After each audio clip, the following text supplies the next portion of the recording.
E dentro desse contexto, o que você... Recentemente a gente teve até uma tragédia, né, do assassinato de um policial, né, que durante muitos anos atuou, né, contra o crime organizado. O que vocês enxergam... cara, esse realmente é um tema que o Brasil vai colapsar. A gente já tem alguns analistas aí falando que o Brasil tá indo rumo a um narco-estado mesmo. Vocês acham que é um discurso muito agressivo? Ou realmente a gente já tá tendo áreas... Que temos, né, mas a gente tá tendo uma expansão dessas áreas dominadas pelo crime organizado no Brasil todo. Como é que tá a cabeça de vocês olhando para esse aspecto, do lado lá do Kim ali dentro do Congresso, e você olhando para esse lado de tipo, pô, 2026 essa é uma grande temática mesmo. Por que isso é uma grande temática? Gente, nós temos hoje grandes políticos, grandes juízes, grandes promotores, grandes defensores públicos que têm ligações com o crime organizado, né? E não só tem ligações com o crime organizado. O PCC tem cursinho para passar em concurso público e grandes estruturas de financiamento de campanha de parlamentares, de prefeitos, de vereadores. Eles têm contratos bilionários no setor de lixo, no setor de transportes, distribuidoras de combustível, né? Hoje, eu vejo assim que os primeiros empreendimentos era para você lavar dinheiro do tráfico. Agora, impulsionado pelo dinheiro do tráfico, tem lucro próprio já os negócios. Lógico, Então, assim, ele utilizou o capital de investimento do tráfico para tornar empresas competitivas no mercado. Então, assim, é de um nível de complexidade, de poder muito grande. E não é exagero dizer que a gente caminha para um narco-estado, né? A gente teve a Operação Grito Falso aqui do Ministério Público de São Paulo, desarticulando uma ONG do PCC que tinha um braço de propaganda que conseguiu emplacar um documentário do Netflix com entrevistas de ministros do Supremo Tribunal Federal.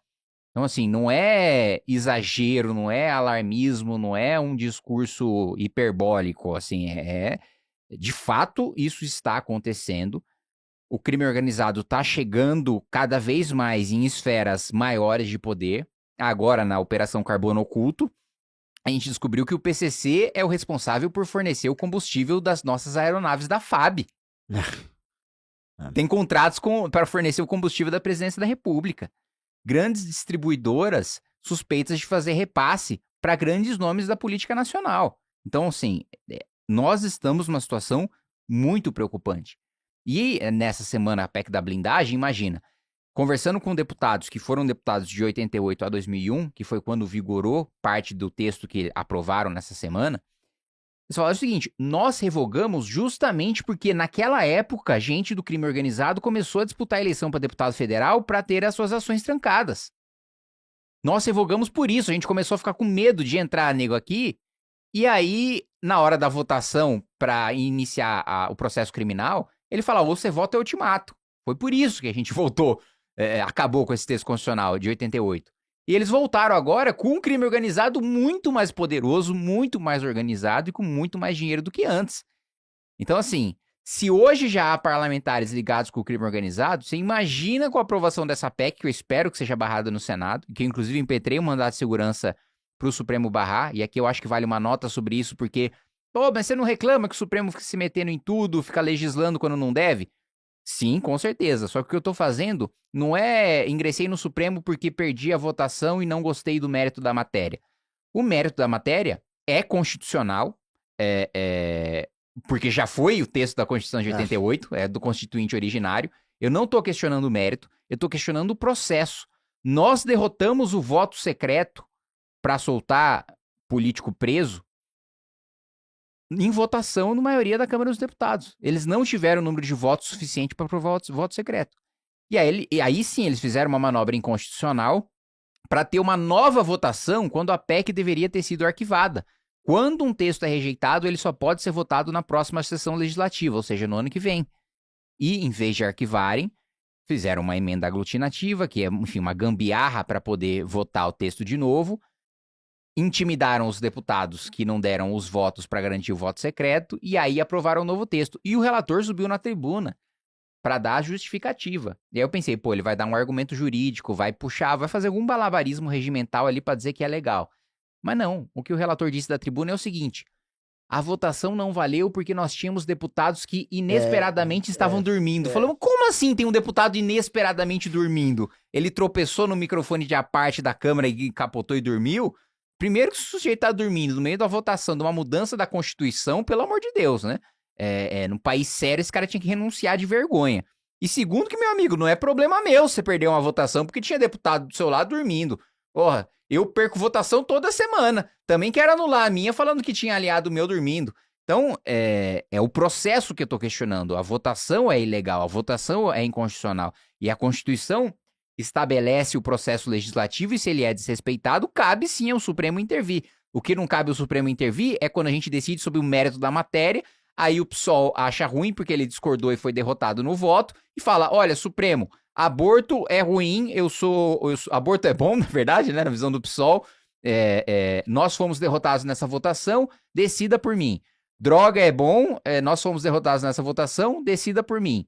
O marco temporal de terras indígenas é ruim, eu perdi nessa votação, decida por mim. Eu não tô pedindo pro Supremo decidir por mim, eu tô falando, o Supremo, nós derrotamos a matéria. A matéria não teve maioria de votos, por isso o processo é ilegal, e por isso você tem que devolver pro Congresso Nacional, pro Congresso só voltar a votar no ano que vem.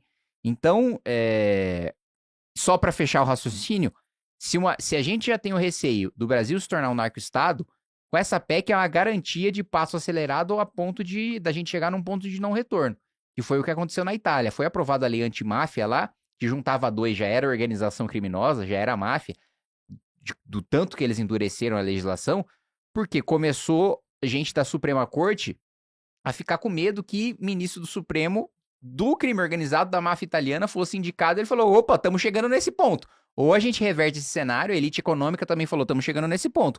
Ou a gente reverte esse cenário, ou nós seremos substituídos pelo crime organizado enquanto elite política, elite do judiciário e elite financeira. E a gente está chegando nesse ponto. Se a elite brasileira não abrir o olho, ela vai ser substituída pelo crime organizado.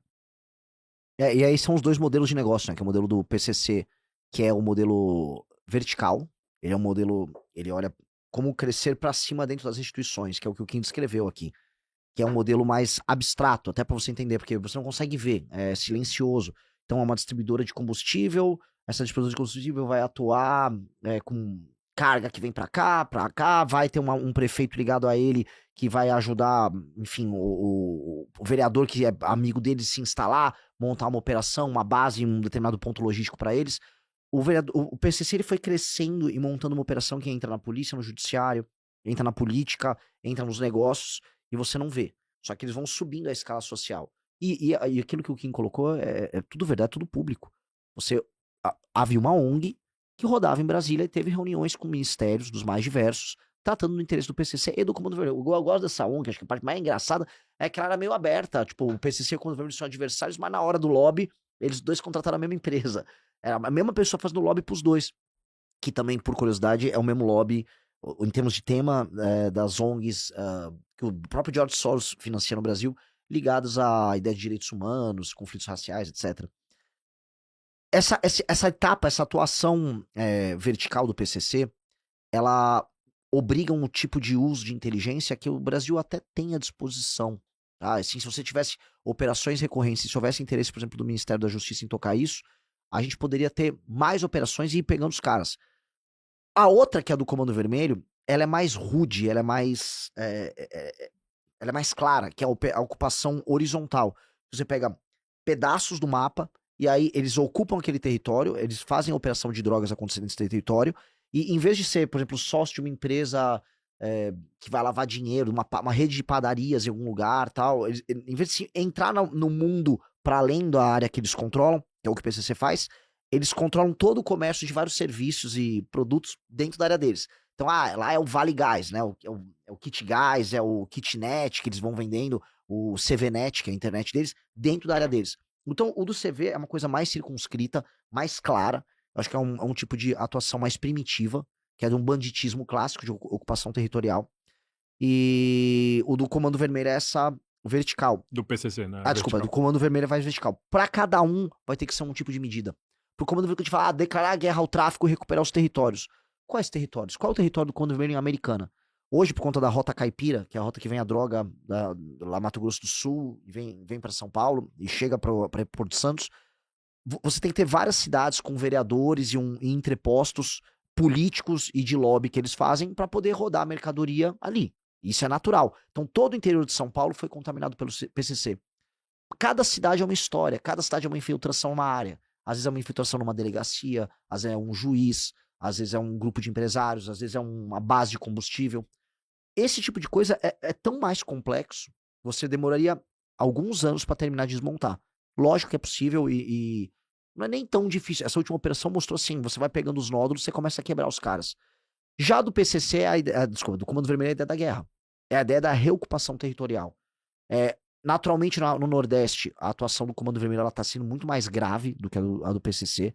Então, eles estão chegando num nível de domínio territorial em que as periferias de certas cidades, como Fortaleza, estão completamente tomadas. A gente começou a ter uma ocorrência que é comum no México, e está rolando agora, que é de cidade fantasma, em que os caras dão um toque, vai todo mundo embora daqui, não sei o quê, e você tem cidades inteiras fantasmas. A gente mandou um menino nosso gravar um vídeo para assim, é mentira, é lenda.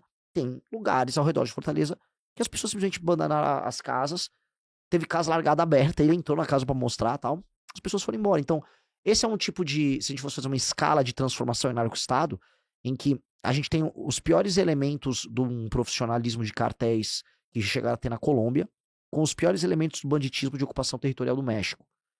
Não, em ambos os casos não chegou no topo da cadeia. Tipo assim, o Pablo Escobar matando o Galã, lá, que era um presidenciável, explodindo juízes e tal. A gente tá quase isso. Mataram agora um delegado geral, um cara que foi delegado geral da Polícia Civil de São Paulo, que foi secretário. A gente tá começando a escalar, vamos dizer, nesse ponto para ficar igual o México e a Colômbia, e do outro lado da parte de ocupação territorial está muito similar ao México.